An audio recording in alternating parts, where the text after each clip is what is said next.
Good afternoon, everyone. Today, we Team 9 are presenting our analysis of a major ethical failure involving McKinsey & Company, Purdue Pharma, and the US opioid epidemic. Specifically, we'll be focusing on McKinsey's consulting advice to Purdue Pharma, advice that played a critical role in amplifying the crisis. Here are the presenters of Team 9 that you will be hearing from today. I'll be kicking things off with a crisis overview to set the stage. And our table of contents, let's dive in. So, we're analyzing McKinsey & Company's role in one of the most devastating public health crises in US history, the opioid epidemic, which claimed over 500,000 lives due to widespread addiction to prescription painkillers. This is what's known as a Python crisis, a slow-burning ethical failure that remained hidden for years. McKinsey advised Purdue Pharma on how to increase sales of OxyContin, even after Purdue's criminal conviction in 2007. Their strategies included targeting doctors who prescribed in high volumes, encouraging higher doses, and even proposing overdose rebates, financial incentives tied to overdose outcomes. These actions began in the early 2000s, but were only exposed in 2020 to 2021 through internal links, congressional investigations, and media reporting by outlets like the New York Times and ProPublica. And the result? A national and global crisis due to Purdue's international reach via its affiliate, Mundipharma. With that backdrop in mind, I'll pass it over to Ben to break down the key stakeholders and how their roles clashed. In this crisis, the web of stakeholders is incredibly complex and ethically fraught.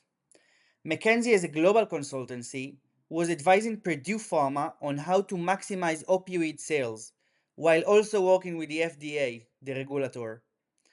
This dual representation is a clear conflict of interest. The biggest victims were, of course, the public, with over 500,000 deaths in the US due to opioids, but the fallout extends to the consulting industry at large, with clients and governments questioning the ethical boundaries of strategic advice.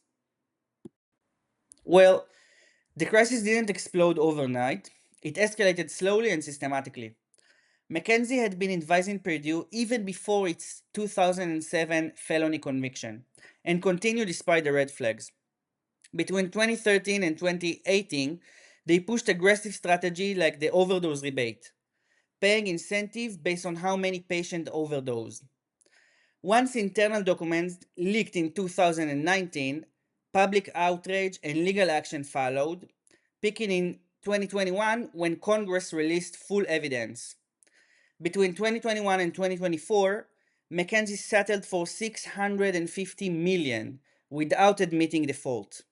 Despite apologies and reforms, trust in the firm and the consulting industry was severely damaged.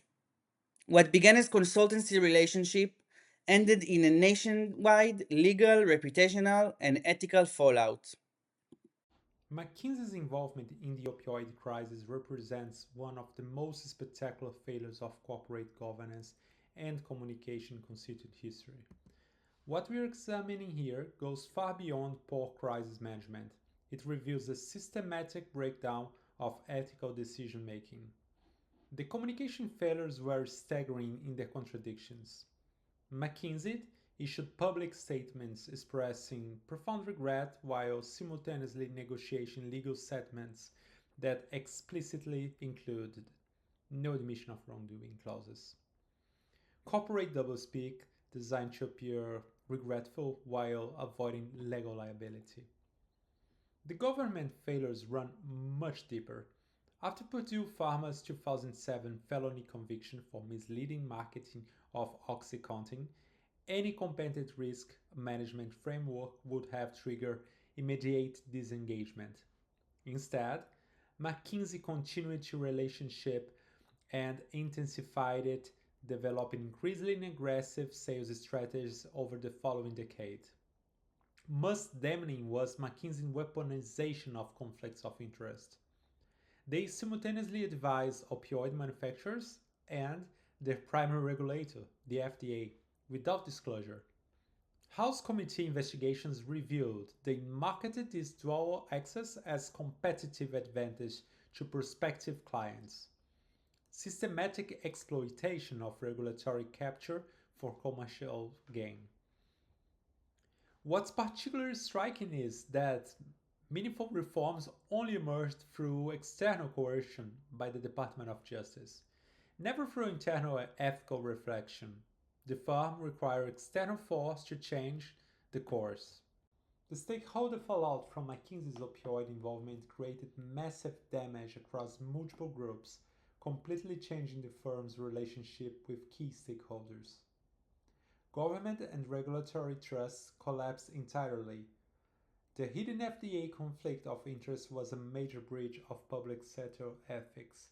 When the investigators discovered McKinsey had been advising drug makers while helping shape FDA policy without any disclosure, it triggered the largest criminal investigation in the firm's history. The $650 million Department of Justice settlement became a public statement that McKinsey had violated the basic principles of public sector consulting. For victims and the broader public, McKinsey's damage control efforts backfired badly. Their corporate apologies were dismissed as calculated PR when internal documents revealed they had advised Purdue on strategy to counter emotional messages from mothers with teenagers that overdoses. The advice showed fundamental coldness toward human suffering in pursuit of business goals. The impact on the consulting profession was historic and groundbreaking. For decades, management consultants operated behind what experts call the advisor shield, the idea that providing strategic advice carried no legal responsibility for outcomes. McKinsey's criminal charges destroyed this protection permanently, establishing that consulting advice enabling direct harm can result in criminal charges. A major shift in how consulting responsibility is understood across the entire industry right now. Now, we are going to analyze McKinsey's strategic and ethical failures during the opioid crisis. Firstly, the firm lacked an emergency governance hierarchy, such as the equivalent to the gold, silver, and bronze structure, which is standard in crisis management to triage ethical and operational risks effectively. Secondly, despite public scrutiny and clear evidence of addiction risks, McKinsey continued to incentivize oxytocin sales over safety, even proposing rebate schemes linked to overdoses. And thirdly, they failed to engage public health experts or build a system of internal reflexivity to change profit driven decisions. Finally, their abandoned ethically or moral blindness led consultants to focus narrowly on client profits, ignoring the catastrophic social impacts. So, overall, these failures reflect a strategic blindness and lack of ethical governance that amplify the opioid crisis. Now, let's dive in McKinsey's systematic failure to protect internal dissent and encourage ethical reporting.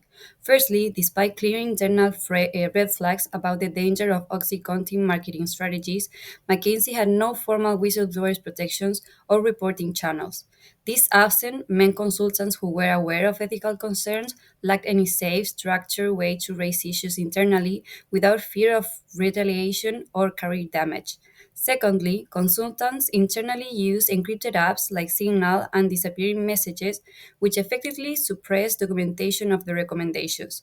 While this protected client confidentiality in one sense, it also prevented transparency and accountability, especially for decisions that directly affected public health and safety. Thirdly, Bora highlights that McKinsey organizational structure systematically suppressed ethic based resistance. Employees who raised moral objections found their concerns ignored, sidelined, or reframed as commercially naive. This created a culture where dissent was neither encouraged nor rewarded, but instead subtly punished. Furthermore, unlike other major corporate scandals such as Theranos and Enron, no high profile whistleblowers emerged from McKinsey. This lack of whistleblowing indicates a culture of silence and compliance where loyalty to client profit and organizational goals overshadow ethical responsibility to the public. Overall, the absence of whistleblowing protections combined with the intentional suppression of documentation and a culture that discouraged ethical resistance, demonstrate that McKinsey not only failed strategically, but also failed to build an organizational culture capable of self correcting moral wrongdoing before it escalated into a global crisis. As the crisis unfolded, shockwaves rippled across both the consulting and pharmaceutical industries. Major consultancies like BCG and Bain moved swiftly to reinforce ethical standards, launching internal whistleblower mechanisms and aligning more visibly with ESG principles. In response, governments and health clients began reallocating contracts toward firms with stronger ethical reputations, fueling demand for boutique value driven advisories. Meanwhile, regulatory bodies in the US and EU responded with stricter conflict of interest policies, while pharma giants like J&J adopted support programs to regain public trust. Finally, McKinsey launched internal reforms and repositioned itself with a human first lens, while ESG emerged as a key differentiator across the sector. To effectively respond to this crisis, McKinsey should have acted in three critical phases. In early stages, they needed to take immediate responsibility, publicly acknowledging their dual role with Purdue and the FDA. Transparent communication and strong leadership accountability, like executive resignations or reassignments, would have set the right tone from the start. During the mid-crisis phase, the company should have addressed its internal culture, moving away from profit-driven consulting towards ethics-centered practices. They also needed to engage employees, gather internal feedback, and prioritize actions that directly support those affected by the opioid epidemic, like funding recovery programs. And in the long term, McKinsey must commit to systemic reform. That means independent ethic audits, public updates on their progress, and installing leaders who prioritize public trust over client revenue. These steps are not just about damage control. They're about redefining what responsibly consulting should look like. As an overall recommendation, McKinsey should adopt the Prepare, Respond, Recover, Improve framework to prevent future ethical and reputational crises. First, prepare by implementing a strong, enforceable ethics code and continuously reviewing internal policies to identify potential conflict of interests, especially in engagements involving public health or government clients. Every consultant and leader should be trained and aligned with a clearly defined crisis management plan. Second, when facing a crisis, it's essential to respond with clear, accurate, and timely communication. McKinsey should have acknowledged its role early on and provide consistent, transparent messaging to employees, clients, regulators, and the public. Third, the firm must recover by addressing reputational damage with full transparency, not just through financial settlements, but by openly taking accountability, issuing public apologies, and committing to ethical reform. Finally, to improve, McKinsey should conduct a thorough post-crisis review, share its findings, and implement structural changes to ensure that the same ethical blind spots do not occur in the future. McKinsey's failure wasn't just strategic, it was ethical. They lacked the necessary oversight to prevent conflicts between their work for opioid manufacturers and federal regulators. Instead of taking responsibility, McKinsey remained silent, downplaying their role in one of the deadliest public health crises in U.S. history. Even when the conflict of interest was undeniable, they failed to disclose or address it, damaging public trust in both private and government institutions. Now is the moment of reckoning. McKinsey must lead by example, commit to full transparency, enforce structural reforms, and advocate for stricter industry-wide consulting standards. This isn't just about rebuilding their reputation, it's about protecting lives. Thank you for your attention during this presentation. Please note that further information can be found in our appendix section, and don't hesitate to contact us with any further inquiries.